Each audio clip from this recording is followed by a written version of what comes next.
we celebrate the wise men visiting the baby Jesus with the gifts of gold, frankincense, and myrrh. Today we're going to be reading from the letter to the Ephesians, chapter 4, and it goes like this.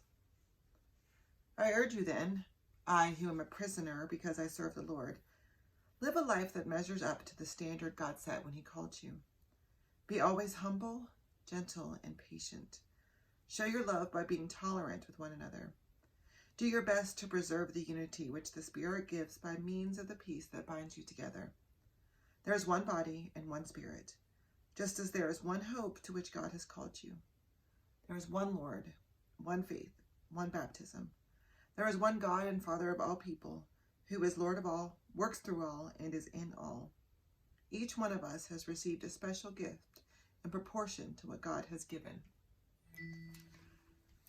So Paul's writing this letter to the church at Ephesus, and they're having an argument about who is the best Christian, who has the best understanding of the faith, and who understands best the ways in which they live out God's meaning and purpose for their lives. And so they're having this big argument. And Paul writes this letter to basically say, knock it off. Knock it off. Every single one of you has a calling from God. Every single one of you is a gift from God. And no gift is better than another gift. All of you are valuable and important. And I think that's one of the best things about Epiphany is the reminder that the star over the stable was visible to everyone.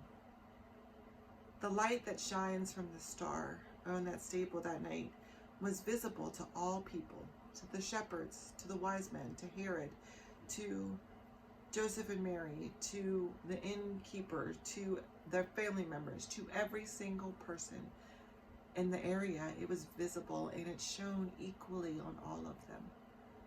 See, there wasn't a brighter light on the shepherds than there was on the wise men that night. There wasn't a brighter light shown on the random guy walking on the street than there was on the stable. Every person received the same gift, the same light, the same calling and purpose from God.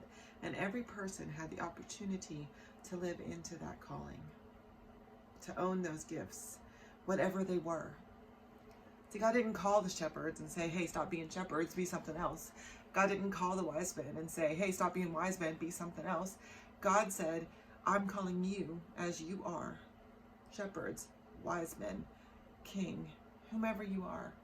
I'm calling you, and I'm asking you to use your gifts, whatever they are. And I'm giving you the grace to do that. I'm giving you the gift of my grace equally, all of you, everyone. And you're all important. You're all vital. You're all essential to the mission of God. Now, one of the things I hear a lot from people when we ask them to volunteer for things is, well, I don't know how to do that, or I'm not good enough to do that, or shouldn't somebody else be doing that?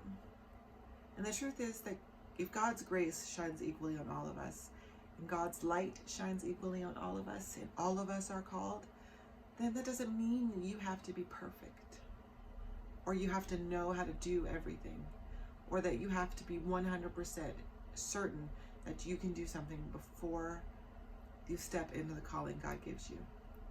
Because God will equip you as you go through the journey. And you might make some mistakes. You're going to make mistakes. But God's grace is enough for those mistakes. And isn't it better to live into your calling and make some mistakes? Isn't it better to receive God's grace knowing that we're never going to be good enough to earn the grace, and accept that as a gift, and to say yes, and to respond with a yes to God's calling? Isn't that the ultimate gift?